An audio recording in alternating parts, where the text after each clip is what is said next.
21세기는 저는 네 가지의 중요한 트렌드를 알고 있으면 된다고 생각을 해요. 21세기는 여성의 시대고, 21세기는 노인의 시대고, 21세기는 서비스의 시대입니다. 또 21세기는 환경의 시대예요. 그래서 여러분들하고는 오늘 21세기는 여성의 시대와 21세기는 노인의 시대에 대한 이야기만 좀 하도록 하겠습니다. 3번에 제가 3번이 아니고 분당에 이렇게 나가보면은 먹자골목에 가보면 낮에 가보면은 전부 여자 천재예요. 여자들. 남자가 없어요. 남자가. 찜질방을 가봐도 여자 천재예요. 여자 천재. 우리나라 경제권을 집안에서 60%가 여자가 결정한대요. 남자가 얼마를 결정하냐면 13% 결정한대요. 우리나라는 남자들이 결정권이 없어요. 우리 집에 어머니만 봐도 완전히 여자의 팔자가 완전히 고쳐진 걸 볼 수 있어요. 우리 어머니가 처음 시집 오셔서 어디서 식사를 하셨느냐면 부엌 부뚜막에서 하셨어요. 부엌 부뚜막. 이렇게 여기다가 올려놓고 나물에 밥을 3분에 비벼 드셨대요. 지금도 어머니하고 이렇게 밥을 이렇게 먹으면 어머니가 3분 만에 드세요. 왜 이렇게 빨리 먹느냐 그러니까 6.25 이전에 시집을 와갖고 밥을 빨리 먹어야만이 소 꼴도 먹이고 죽도 쓰고 애들 젖도 먹이고 어디 감히 시아버지하고 남편하고 밥을 먹느냐 이거예요. 근데 제가 어렸을 때 어머니가 어디서 식사를 하셨냐면 방 바닥에서 하셨어요. 방에 상도 많은데 꼭 바닥에서 밥그릇을 갖다 놓고 앉아서 드시더라고요. 저는 왜 밥상에 이렇게 자리도 있는데 꼭 어머니가 저렇게 방 바닥에서 드실까 이런 생각을 했어요. 근데 어머니는 사실은 출세한 거죠. 부엌에서 방으로 들어온 것만 해도 출세한 거예요. 네. 20년 만에 방에 들어와서 식사를 하신 거예요. 근데 제가 신학교에서 방학 때 와보니까 놀라운 일이 벌어지셨어요. 어머니 밥그릇이 밥상 위로 올라왔어요. 아버지하고 마주보고 식사를 하시더라고요. 이걸 뭐라고 그러냐면 맘먹는다고 그럽니다. 이때부터 맘먹기 시작하더라고요. 아버지하고. 목소리가, 어머니 목소리가, 그전에는 어머니 목소리가 커졌던 기억이 안 나는데 밥상 위에 밥그릇이 올라오면서부터 이게 어머니 목소리가 더 커지기 시작했어요.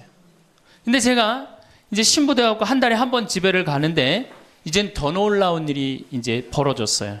어떤 일이 벌어졌느냐면 이제 밥을 아버지가 차려 드세요. 어머니가 안 차려주세요.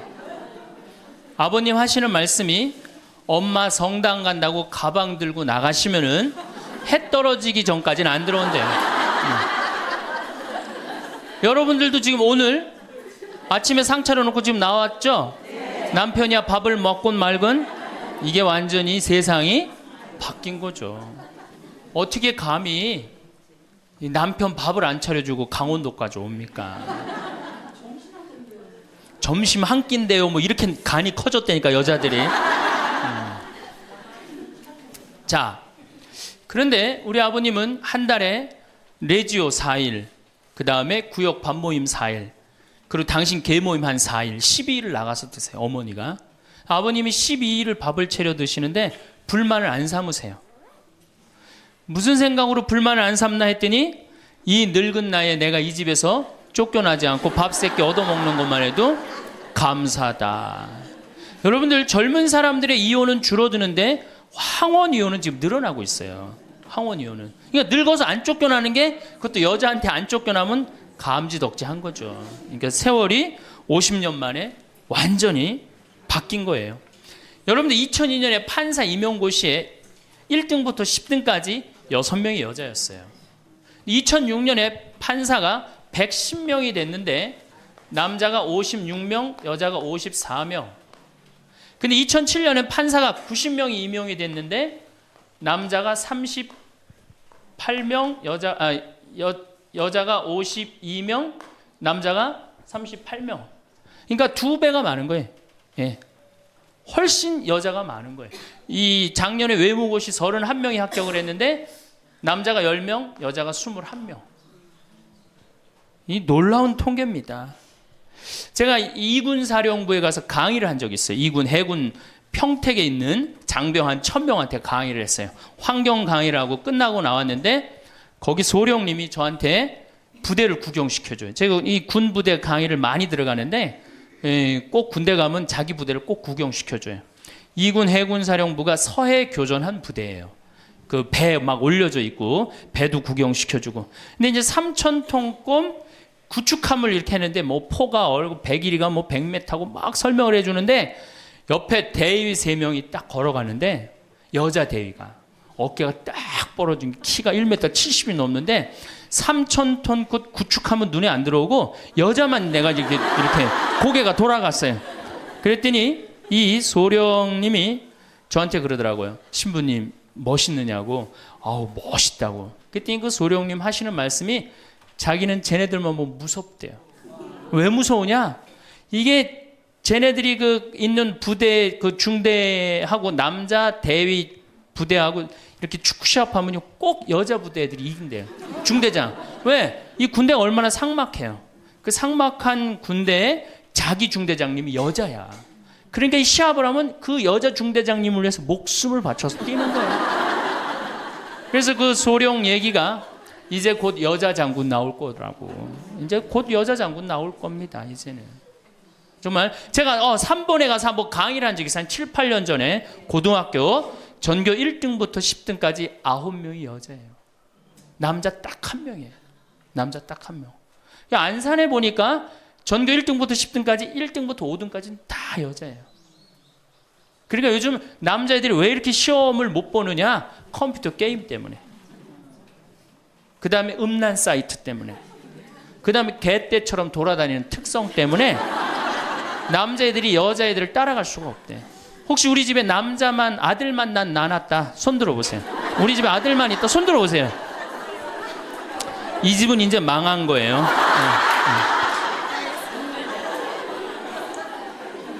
여러분들이 지금 조금 새마을 쪽으로 멀리 돌아오셨는데 거기에 횡성고등학교 민족 4강 고등학교가 있어요.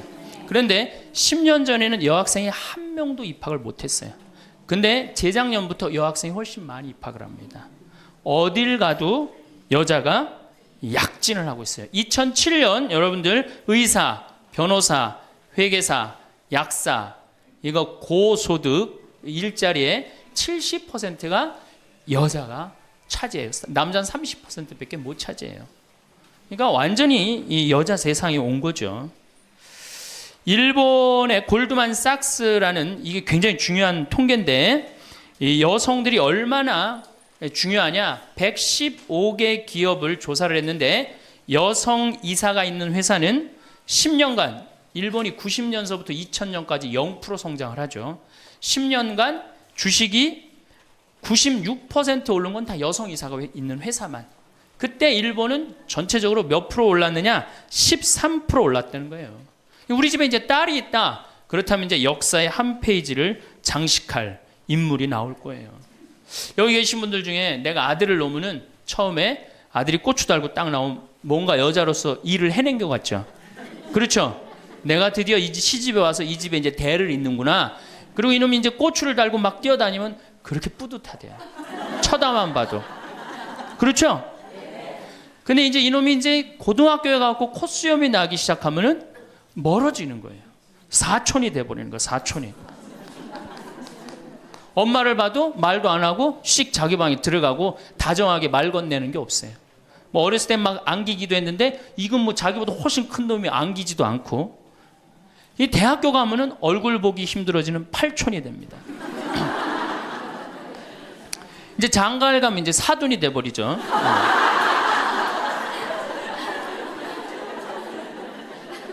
제가 여기 여러분들 노인대학에 옵니다. 이렇게 1박 2일로 100분 정도 와요. 한 100명 정도 노인대학에 오면은 딱 티가 나요. 저 할머니는 아들밖에 없구나. 저 할머니는 딸이 있구나. 확 티가 나요. 아들만 있는 할머니들은 옷을 이상하게 입고 와요.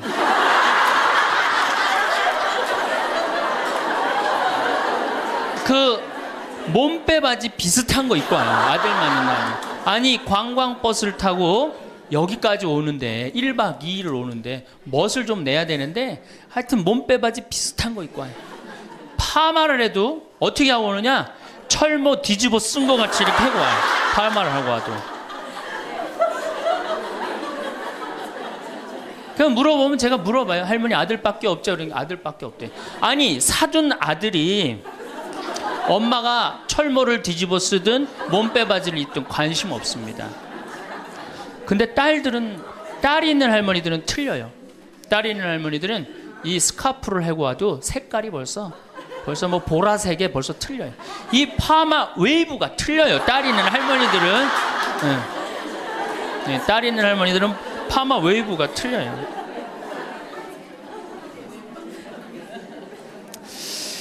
그렇다고 그러죠. 똑똑한 자식은 나라의 자식이 됩니다. 그렇죠?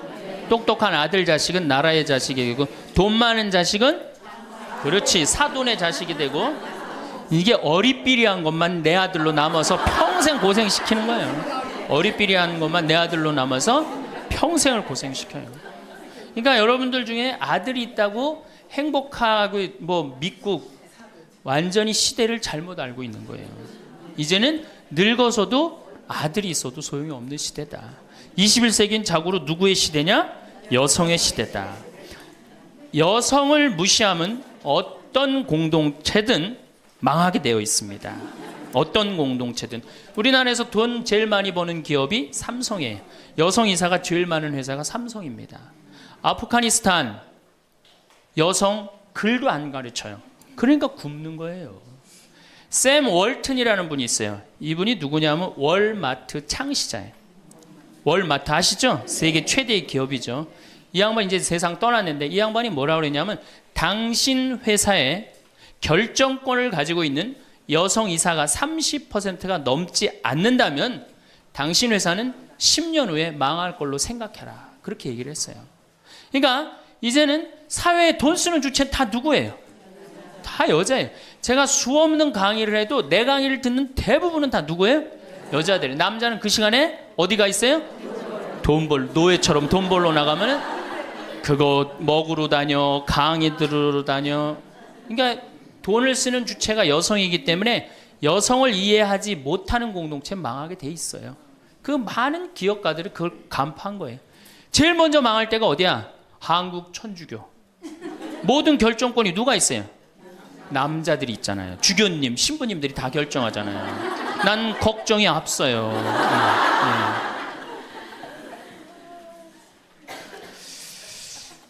사회는 변해가는데 교회는 이 엄청난 시대의 변화를 이해하지 못하고 있어요.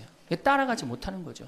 그러니까 성당 나오는 대부분의 정말로 이 신앙생활하는 대부분의 우리 고객은 신앙생활하는 교우들은 누구예요? 여성이란 말이야. 근데 신부들이 뭘 알아요? 여러분이 뭐 때문에 괴로워하는지 알아요? 몰라요. 한 걸음 건너는 거예요. 이 늙은 나이 드신 할머니들은 뭐 때문에 괴로워요? 그놈은 며느리 때문에 괴롭잖아요. 근데 우리가 며느리 때문에 괴로워하는 시어머니를 잘 이해합니까? 못하죠. 젊은 여러분들은 뭐 때문에? 죽지도 않는 시어머니 때문에 괴롭잖아요.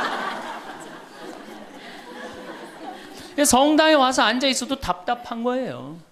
정말 그런 뻥 뚫리는 얘기 별로 못 들어요. 그러니까 우리 천주교가 사실은 뭐 400만이다 500만이라 그래도 미사 참여는 120만 밖에 참여를 안 합니다. 그러니까 네 식구 중에 한 식구만 주일날 와서 밥 먹는 거예요. 망한 거죠, 사실은. 엄격하게 보면은. 근데 이런 심각성을 잘 못 느끼고 있는 거예요. 그러면은 여성들이 왜 이렇게 갑자기 살기 좋은 세상이 됐느냐? 이유가 있어요. 20세기에 10대 발명품이 있습니다. 여러분들 그게 뭐냐면은 상대성 이론, 원자탄 2차 세계대전을 끝낸 거, 페르마의 마지막 정리, 자동차, 비행기, DNA 이중 나선 구조, PC, 인터넷, 물리학의 양자역학. 이게 20세기 최대의 발명품인데 최대의 발명품은 1961년 독일 쉘링사에서 나온 아나보나라는 피임약이에요. 그럼 피임약이 나오기 전에 우리 어머니 세대, 70, 80이 된 어머니 세대는 애를 몇 낳았어요? 10명. 아, 멋있는 말 없어요? 한타스. 그건 멋있는 말이 아니에요. 우리 어머니 세대는 어떻게 힘 닿는 대로 낳죠. 힘 닿는 대로. 그런데 이거보다 더 멋있는 말이 있어요. 생기는 대로. 얼마 전에 충청도 레지아 그 강의를 갔는데 거기서는 충청도 사람들은 또 우리하고 생각이 틀리더라고. 닥치는 대로 낳대.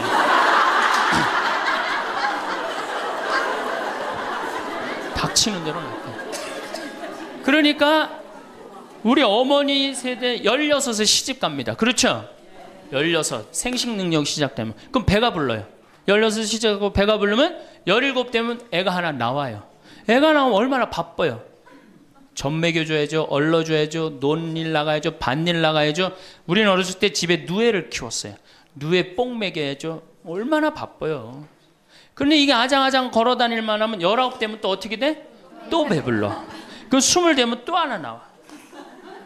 이 둘이 이제 아장아장 기어다니고 정신이 하나도 없죠. 22 되면 또 배불러요. 23 되면 또 나와요. 그러니까 어디 놀러 가고 싶어도 어떻게 하나는 포대기에 싸고 하나는 젖에 매달고 하나는 옆구리에 끼고 어딜 옛날에 여자들이 놀러를 가요. 집 밖 동네 밖 꿈도 못 꿨습니다. 이렇게 몇 가지 애를 놓냐면 40가지 애를 낳아요. 그러니까 몇 년 동안 애를 놓느냐면 25년 동안 애를 놓는 거예요. 25년 동안.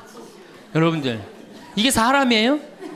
25년 동안 애를 놓으면 이거는 애를 놓는 게 아니라 새끼 놓고 새끼 키우고 새끼 놓고 새끼 키우고 새끼 놓고 새끼 키우는 거예요. 그러니까 40에 내가 애를 놓으면은 그 애는 내 첫 장남의 애하고 같이 자랍니다. 그러니까 옛날에 할머니들은 요즘 젊은이들은 다 우리 아가야 그러잖아요. 근데 옛날에 할머니는 다 뭐라 그래? 아이고 우리 새끼들 그러잖아요. 막내는 새끼로 안 보이죠. 강아지로 보입니다. 강아지. 아이고 우리 강아지. 그러니까 25년 동안 저렇게 새끼 놓고 새끼 키운 여자 머릿속에 든 게 있느냐? 머릿속에 든 게 있을 수가 없어요. 그렇게 바쁜데 무슨 생각할 시간이 어디 있어요. 그래서 머릿속에 든 거 없는 여자가 집안일 챙겨나면 그 집 망한다. 그래서 암탉 꼬꼬댁 하우스 폭삭 그랬어요. 옛날에는. 그런데 이 피임약이 나오고부터 애가 줄어들기 시작합니다. 4명으로 3명으로 2명으로 이젠 1.05명으로 줄어들었어요. 여자가 애 놓는 시간이 1년으로 줄어들었어요. 1년으로. 여자한테 몇 년의 시간이 자유시간이 주어져요? 24년의 자유시간이 주어진 거예요. 자, 24년 동안 여자들이 사법고시 보고 행정고시 보고 외무고시 보고 육사 가고 해사 가고 공군사관학교 가고 경찰대학 뭐 1, 2, 3등 수석 졸업 육사 해사 수석 졸업 이건 다 이제 옛날 얘기에 다 휩습니다. 그러니까 여러분들 가정에 우리 집에 아들만 있다. 이 집은 뭐예요? 망한 거예요. 그래서 내가 딸을 둘 놓으면 뭐? 금메달. 그렇죠? 아들 하나 딸 하나 놓으면 은메달. 아들만 둘 놓으면 목메달. 그래요. 목메달. 동메달이 아니에요. 목메달이에요. 목메달은.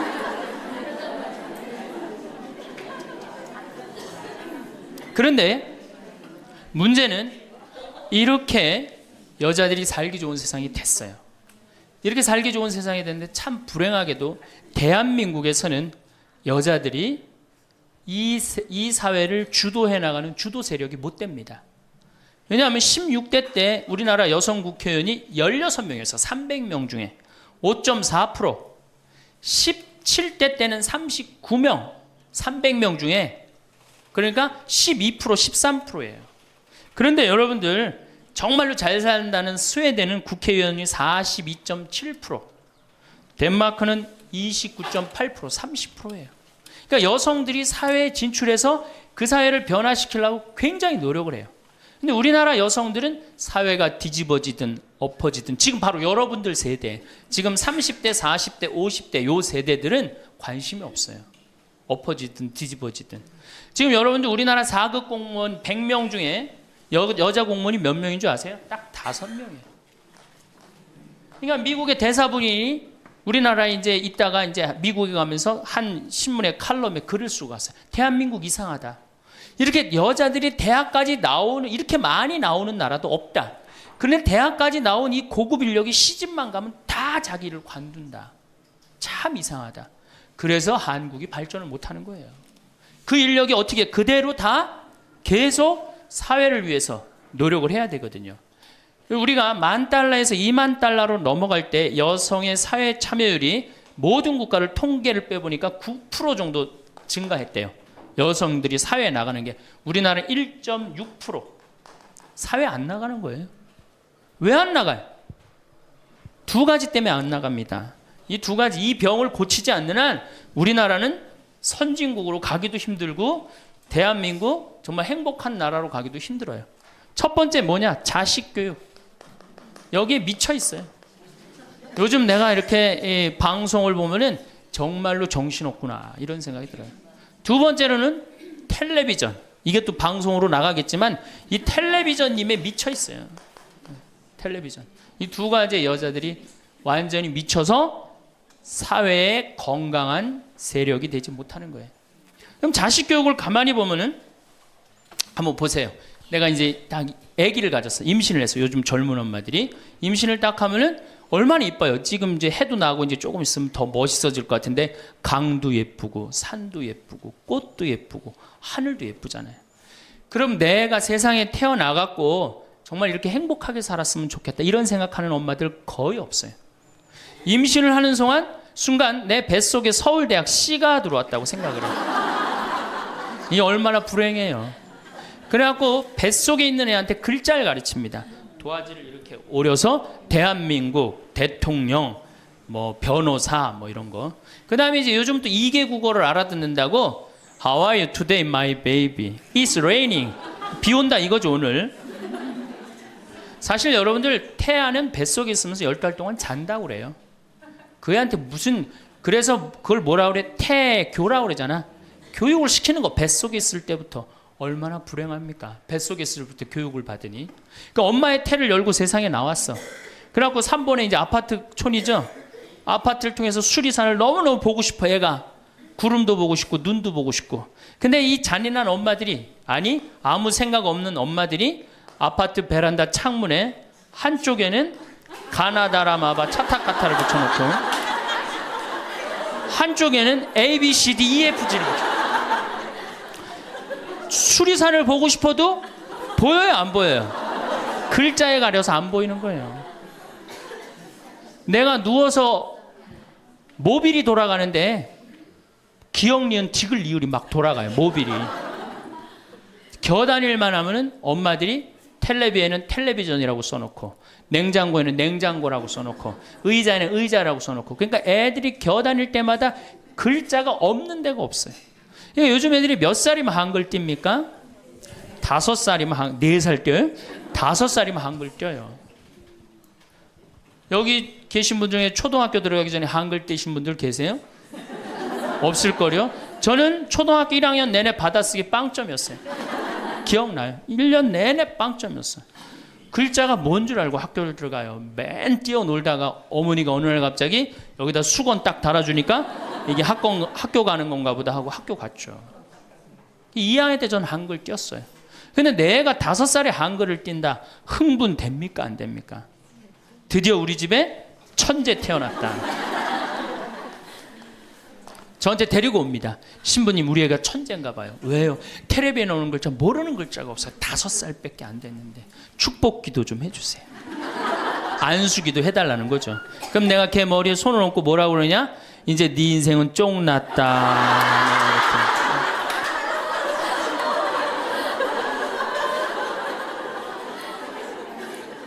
왜?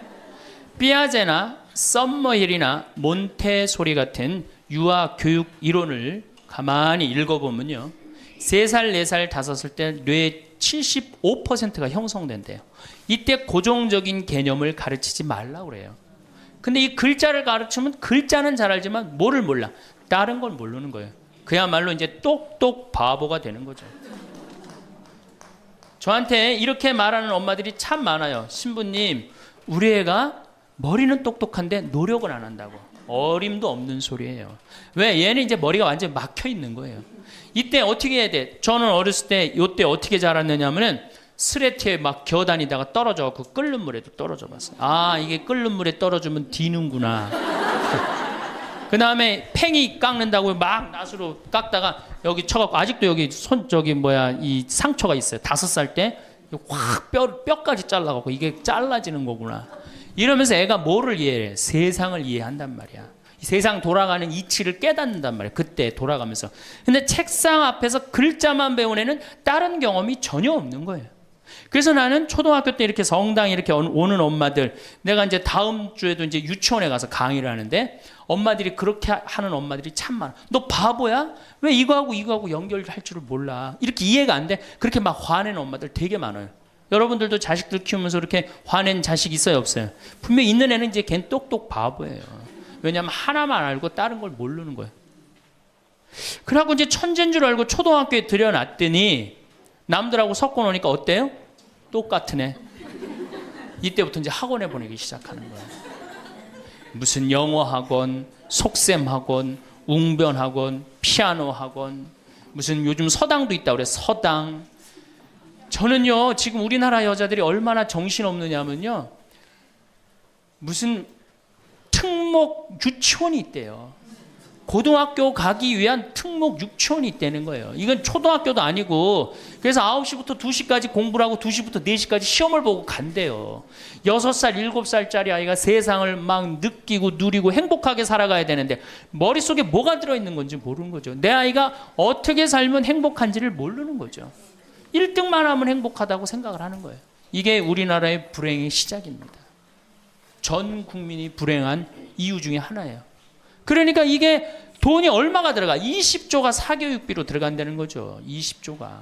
큰 문제죠. 그래갖고 이제 초등학교 때는 엄마 말을 듣습니다. 왜? 엄마가 나보다 크니까. 때리면 맞아야 되고, 그리고 그때는 막 똑똑하지도 않잖아, 애가.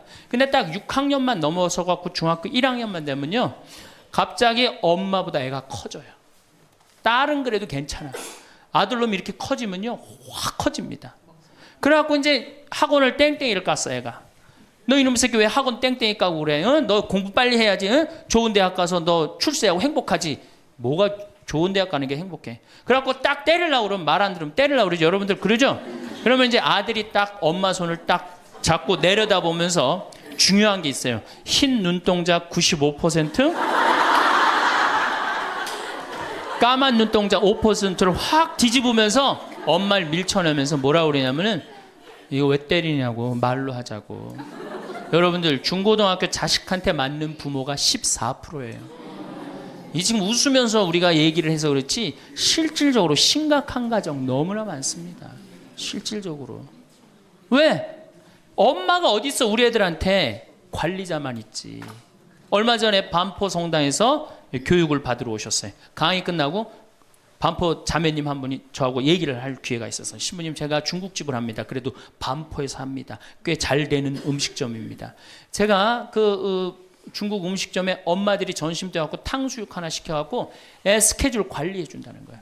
아니 그거 시켜놓고 학원 어디 가고 몇 시에 뭐 가고. 야, 애가 행복할 것 같아요? 어림도 없는 소리예요. 그러니까 얘네들이 무슨 병에 걸리냐면 번아웃 병에 걸려요. 하느님 인간으로 태어났으면 10살 때 쓸 거 20살 때, 30살 때, 40살 때, 50살 때 쓸 에너지를 줬는데 이거를 유치원부터 초등학교 때까지 다 태워 없앤 거예요. 그러니까 중학교만 올라가면 애가 에너지가 하나도 없어. 텅 비었어. 그래갖고 무슨 병에 걸리냐면 귀찮아 병에 걸려. 뭐 좀 하자 그러면 뭐라 그래? 엄마 귀찮아. 좀 놔둬. 아무것도 하기 싫은 거예요. 그렇게 시달렸으니, 아니 초등학교 때는 4시간 8살짜리가 4시간 공부하면 많이 한 거 아니에요? 공부? 근데 요즘 애들이 어떻게 해요? 밤 10시까지 학원을 다녀요. 그래서 한 애가 자살을 했잖아요.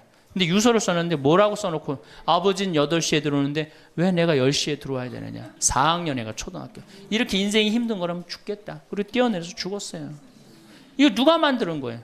여러분들이 만드는 거예요. 여러분들이 도대체 인생을 어떻게 살면 행복하고, 우리가 내 아이에 맞게 살아가야 되는데 내 아이가 공부만 못하면 뭐라 그래? 너 커서 뭐가 될래? 어? 근데 유태인들은요, 공부를 못해도 애 기를 안 죽인대요. 우리는 공부 못하면 애 기죽여, 인간성 나빠, 불효자의 천하의 몹쓸 놈이야, 꼴뚱하면은. 근데 유태인들은요, 꼴뚱을 하면은요, 부모가 애 기를 절대 안 죽인다. 꼴뚱하는 것도 서러운데 집에서 기까지 죽이면 애는 어디로 가라고. 그러니까 너 꼴뚱해도 괜찮아. 커서 돈만 많이 벌어. 지금 반에서 1, 2등 하는 애들 다 나중에 비서로 쓰고 회계사로 쓰면 돼. 걔네들 지금 열심히 공부하는 이유가 다 너를 위해서 공부하는 거야. 완전히 애 기를 살려주는 거예요. 그러니까 스티븐 스필버그가 나오는 거예요. 여러분들, 스티븐 스필버그가 고등학교 2학년 때 학교 적응을 못해서 학교를 관둡니다. 그리고 지지나 반에 편성돼요. 지지나 반에. 그런데 엄마가 어떻게 했느냐?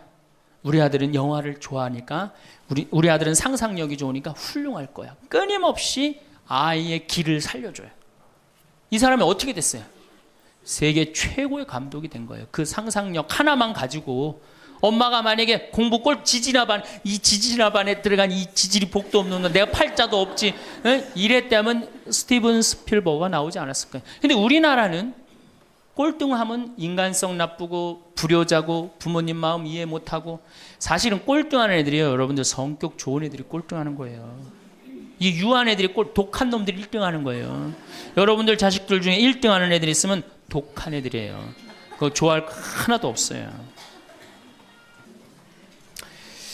자, 이제 우리가 자녀들, 이제 엄마들이 무슨 생각을 하냐면, 내가 내 아이를 정말로 행복하게 키운다는 생각, 아니면 차라리 신앙으로도 키워야 되는데, 이게 대학에 미쳐 있기 때문에 중학교 3학년, 고등학교 3학년 때 미사를 안 나가면은 은근히 눈을 감아줘요. 은근히 눈을 감아줘요. 이때 막 강하게 얘기를 안 합니다. 근데 사실 이게 이제 우리가 정말로 잘못 키우는 거죠. 자식을 완전히 잘못 키우는 거예요. 우리가 우리 자식들을 질서를 알게 키우든가, 아니면 예의를 알게 키우든가, 아니면 사랑을 알게 키우든가, 봉사를 알게 키워야 되는데, 너 편안하고 너 1등만 하면 최고야. 네가 1등만 하면 모든 게 다 용서돼. 그런 거예요. 우리가 얼마나 자식을 잘못 키우느냐 하면, 제가 이제 20년 전이에요. 신학교 졸업하고 내 동창 신학생하고 제주도 여행을 가기로 했어요. 근데 내가 이제 혼자 이제 돈이 없어갖고 이제 나하고 같이 가서 김해, 부산에 가서 비행기를 탔어요. 24년 만에 처음으로 비행기를 탄 거예요. 참 굉장히 설레고 막 기대되더라고. 그래서 창가에 앉으면 막 밑에 내려다 보이는 거, 막 꽃피는 팔도강산의 마지막 해가 그 장면이었어요. 비행기 타고 막 아래 내려다 보는 거. 그래서 나도 그걸 꿈꾸면서 나 비행기를 탔어요. 근데 마침 주님께서 날 도와주셔갖고 제가 창가에 딱 앉았어요. 그럼 내 옆에 내 신학생이 옆에 앉고, 그래갖고 뭐 폼을 있는 대로 막 바깥에 내다보고 막 난리를 치는데, 저쪽에서 이제 젊은 엄마가 한 5살짜리 아이의 손을 잡고 또박또박 걸었는데 왠지 불안하더라고. 그러더니 아니나 달라 바로 내 옆자리, 내 좌석 옆자리에 딱 앉는 거예요. 근데 이 5살짜리 놈이 엄마한테 졸르기 시작하는 거야. 엄마, 나 창가에 앉고 싶다는 거예요. 그런데 이 엄마가, 안 돼, 여긴 네 자리고 저긴 저 형 자리이기 때문에 너는 여기 앉아서 가야 돼, 이렇게 말하면 얼마나 좋겠어요. 내 쪽 확 돌아서더니, 학생, 우리 아들이 처음 비행기를 타는데 창가에 앉고 싶으니까 자리 좀 양보해 달라는 거예요. 여러분들, 5년 만에 처음 탄 놈이랑 24년 만에 처음 탄 놈이랑 어느 놈이 더 애절할 것 같아요? 이건 24년 만에 탄 놈이 훨씬 애절해요. 그런데 제가 나도 처음 탔기 때문에 자리를 못 양보하겠다, 이렇게 말할 수가 없더라고. 그래서 제가 자리를 양보했어요. 근데 이놈이 비행기가 뜨자마자부터 자는 거예요. 내가 내리는 동안 내내 째려보면서 결심한 게 있어요. 내가 죽을 때까지 저놈 얘기를 하리라. 그래서 지금 하는 거예요, 지금. 20년째 지금 하고 있어요. 근데 내가 이제 배를 타고 목포로 와서 이제 기차를 타고 올라오는데, 목포에서 조금 광주쯤 지났을 거예요. 어떤 아이가 초등학교 한 4학년쯤 되는 애가 막 땀을 막 삐질삐질 흘리면서 배를 움켜쥐더라고요. 너 왜 그러냐니까 배가 너무 아프대. 나는 이제 좌석이 있고 그 안에 서서 있는데, 비행기 자리도 내준 놈이 기차 자리 하나 못 내주겠어요? 너 여기 와서 앉아라. 나 괜찮으니까. 그래갖고 얘가 이제 내 자리에 앉아서 30분을 가는데 그 엄마가 한참 보더니 일으키더라고요. 너 일어나라고. 그 학생한테 자리를 내주라고. 나 괜찮다고. 근데 그 엄마 말이 아직도 기억에 나요. 내 아이가 난 질서를 아는 아이로 자랐으면 좋겠다. 아프다고 이렇게 다 하면은 나중에 커서 얘가 뭘 알겠냐. 자기 편안한 대로 살 거 아니냐. 그러니까 나를 도와달라고 그 엄마가 그러더라고요. 이제 시간이 지나서 나는 그렇게 지금 그 비행기에서 내 자리 뺏은 놈은 지금도 엄마 속을 썩일 거고 그 기차 자리에서 일어난 아이는 지금 엄마의 영광이 됐을 거예요. 근데 우리가 자식을 키울 때 어떤 기준으로 키우느냐 이 굉장히 중요합니다. 어쨌든 신부님은 결혼을 안 해갖고 자식의 소중함을 몰라서 그런 답답한 소리를 합니다. 그래갖고 이제 어떻게 내 아이가 이제 서울대학을 갈 줄 알았더니 지방 무슨 제3대학을 졸업을 했어. 네. 졸업을 해갖고 취직을 했어. 그럼 부모 역할 다 한 거야, 안 해요? 부모 역할 다 한 거예요. 역사적으로 자식이 농사를 지을 줄 알았으면 부모 역할 다 했어요. 공자님 시대 평균 연령이 몇 세였냐면 38세였어요. 16세 시집을 가고 32, 33 때면 내 아이가 16이 됐을 때 부모가 기다려줬어요? 안 기다려줬어요? 안 기다려줬어요. 죽었어요. 그러니까 옛날에는 자식이 부모한테 애절합니까? 안 애절합니까? 애절해요. 죽지 말라고. 그러니까 옛날에는 장남이 어머니 아버지 돌아가시면 어떻게 손가락 깨물어서 단지해드렸어요. 입에다 피 넣어드렸어요. 그건 어느 장남이나 부모가 30대 돌아가면 다 합니다. 그리고 허벅지 잘라갖고 고기 먹고 싶다면 자기가 직접 해주고 그게 뭐 상상이 안 가는 일이지만 옛날에는 그게 가능했어요. 왜? 이렇게 날 키우고 지금 죽으면 어떻게 하느냐. 그리고 옛날에 장남이 죽지 말라고 그러는 이유가 있어요. 왜 죽지 말라고 그러면 동생이 13, 17, 4, 1살이란 말이야. 아니 이렇게 나눠놓고 지금 죽으면 이거 누가 키워야 돼? 장남이 키워야 되잖아요. 그러니까 죽지 말라고 그랬던 거예요. 근데 우리 어머니가 60까지 살았어. 그러면은 이 1살이 시집 장가 가는 나이예요. 그러니까 장남이 너무 고맙다고 이렇게 내 동생 다 키워줘서 너무 고맙다고 잔치를 해준 게 바로 회갑잔치, 환갑잔치예요. 그러니까 옛날에는 환갑이 굉장히 의미가 있었어. 그런데 요즘은 환갑을 차려줬는데도 이게 안 죽네.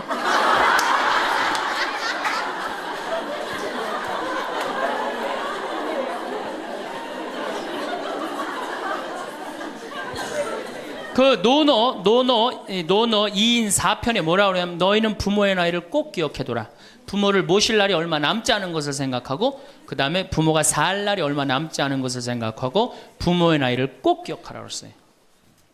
나는 그걸 읽고 우리 어머니가 살 날이 얼마 남지 않았구나 그런 생각을 하고 매년 나이를 기억해뒀어요. 근데 이제는 포기했어요. 헷갈려요. 몇 살을 사시는지. 그리고 어머니가 60대 뭐라고 그러셨느냐면은 에휴 늙으면 죽어야 돼. 늙으면 죽어야 돼. 그래서 그때 굉장히 내가 그 논어를 막 한참 읽을 때라 정말로 내가 부모한테 잘해야 되겠구나. 본수원 갈비집에 가고 갈비 한 번 더 사드리고 전화 한 번 더 드리고 했어요. 근데 이제 요즘 이제 그 얘기 들으면 막 화가 나요. 그 얘기 한 지 벌써 16년이 지났어요. 죽을 기미가 안 보여요. 그래서 제가 2년 전에 어머니한테 가서 그랬어요. 어머니 자식들 앞에서 이제 늙으면 죽는다는 소리 하지 말아라. 자식들 사기치는 것도 아니고 이게 뭐냐. 그런데 설날 집에를 갔는데 어머니가 이게 자식들이 거실에 꽉 찼는데 무슨 속상한 얘기를 하는데 늙으면 죽 그러다가 저하고 눈이 딱 마주쳤어요. 늙으면 죽 그러시다 마시더라고요. 이제 늙어도 안 죽어요. 여러분들 평균 연령이 지금 83세입니다. 그러니까 대부분이 90까지 살아요. 재수 없으면 100살까지 살아요. 여러분들은 몇 년을 사냐면 120년을 삽니다. 그럼 몇 년 남은 거예요? 여러분들 자식들한테 공부 못하는 자식한테 너 늙어 커서 뭐가 될래? 이거 말하는 정신이 있으면은 난 늙어서 뭐가 될까? 이거 먼저 걱정하셔야 돼요. 여러분들 앞으로도 50년, 60년 남아있어요. 근데 이렇게 오래 살 줄 모르고 있는 돈 없는 돈 누구한테 다 쏟아붓어? 자식한테 다 쏟아붓어. 있는 돈 없는 돈. 그리고 맨 손가락 빨면서 50년을 산다. 이건 축복이 아니라 저주예요. 저주. 정말로 생각 잘 하셔야 돼요. 우리나라 여성들 지금 자식한테 지금 학원비 1년에 20조 쏟아 넣을 일이 아니에요. 늙어서 죽지 않으면 결국은 누구하고 힘들어져요? 자식하고 힘들어질 거 아니야. 돈은 한 푼 없지. 자식은 그래도 공부시켰다고 쳐다는 보는데 죽지도 않고 계속, 그것도 1, 2년도 아니고 40년, 50년 이렇게 보고 있으면 어때요, 여러분들? 이 생각하면 딱 쉬워요. 여러분들 주위에 40살 먹은 아들이 장가도 안 가고 빈둥빈둥 엄마 주위에서 이렇게 붙어서 살아. 40살 된 딸이 시집도 안 가고 엄마 아빠 옆에서 붙어서 살아. 그 딸 이뻐요, 미워요? 밉죠? 반대로 뒤집어서 생각해 봅시다. 우리 엄마가 90이 됐는데 죽지도 않고 빈둥빈둥 나한테 매달려서 살아. 그럼 그 자식 이쁠 것 같아요? 부모가 이쁠 것 같아요? 안 이쁠 것 같아요?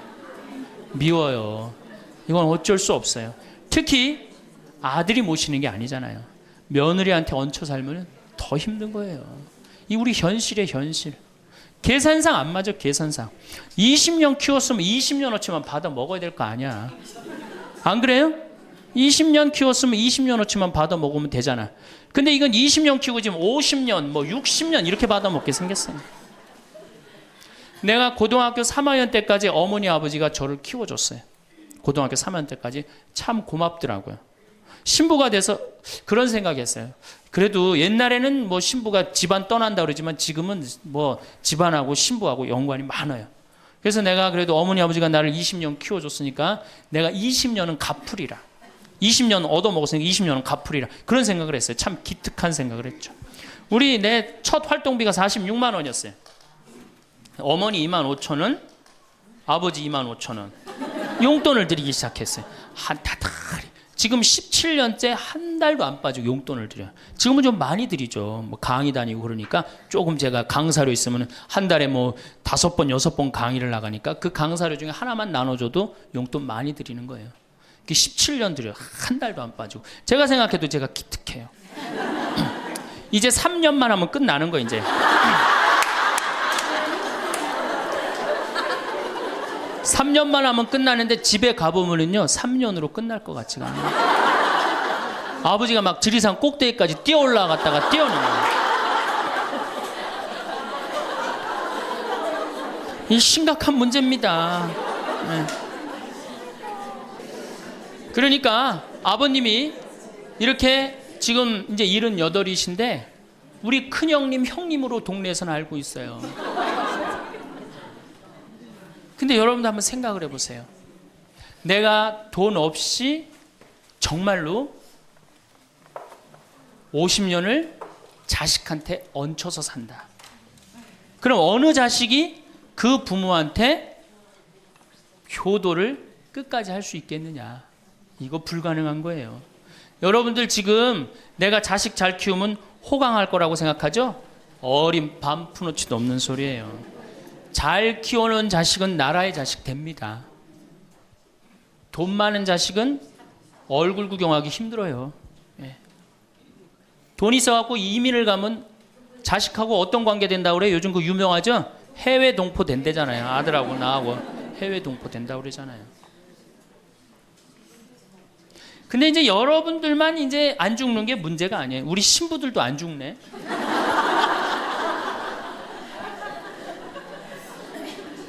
신부들이 내가 신부 될 때 우리 수원교회 은퇴사제가 한 분 계셨어요. 한 분 계셨는데 지금 19분 계세요. 19분이 우리가 은퇴기금을 모았는데 벌써 다 쓰셨어요. 그리고 이제 죽지도 않고 그대로 가세요. 지금 여기 지금 우리 교구의 최고 원로 신부님 지금 와 계시거든요. 예, 와 계신데 지금 이제 83인지 4인지 또 헷갈리는데 예, 계신데 건강하세요. 제가 보기엔 한 95까지 사실 것 같아요. 그러니까 참 우리 신부들, 여러분들은 그나마 손자도 있고 손녀도 있지. 우리 신부들은 아무것도 없잖아. 은퇴하면은 땡이에요, 땡. 교우들이 찾아와요. 이거 1년 겨우 찾아고 1년 지나고 나면 내가 은퇴 신부님들 가보면 하루 종일 혼자 계세요. 그것도 1년 365일. 그러니까 이탈리아는 어떻게 은퇴를 안 합니다. 신부님들이. 절대 은퇴 안 해. 왜? 외로운 걸 아니까. 이게 실제로 있었던 일인데 93살 먹은 할아버지 신부님이 은퇴를 안 하는 거예요. 여러분들 시어머니 93살 되면 제정신이에요? 제정신 아니에요? 아니 93살 먹은 신부님이 93살이 정신이 오락가락 하는 거예요. 그러니까 이게 이 신부님이 혼배 때 이제 장례 강론하고 장례 때 혼배 강론하고 막 이러는 거예요. 주교님이 머리가 아픈 거예요. 그래서 하루는 주교님이 찾아가서 신부님한테 신부님 이렇게 은퇴하라고 그래도 은퇴도 안 하시고 이렇게 맨날 이렇게 헷갈려 하시고 하니 내가 보자 하나 보내줄 테니 그 보자 받아갖고 어려운 건 보자를 시켜라. 그래서 신부님 너무 기분이 좋대. 보자가 딱 온다 그러니까. 보자가 왔는데 70살짜리를 보내는 거예요. 70살짜리를 보내는 거예요.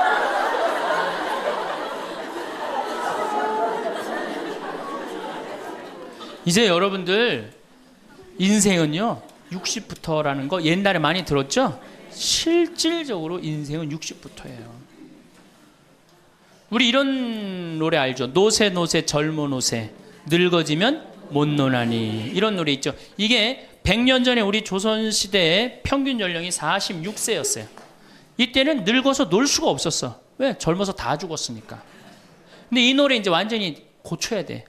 노세 노세 늙어 노세 늙어지면 안 죽나니 이제 안 죽어요. 이제 안 죽어요. 이제 제가 다음 시간에는 그럼 노년에 대한 이해에 대한 말씀을 드릴 겁니다. 왜 우리가 노년을 잘 이해해야 되느냐? 이게 우리 사회에 아주 중요한 문제이기 때문이에요. 아주 중요한 문제예요. 그리고 자식교육, 아까 자식교육하고 텔레비전, 이 텔레비전님을 우리가 쳐 없애야만이 우리가 행복한 삶을 살 수 있어요. 그래서 여러분들 다음 시간에는 제가 이 두 가지에 대해서 좀 자세히 이야기하도록 하겠습니다. 네. 감사합니다.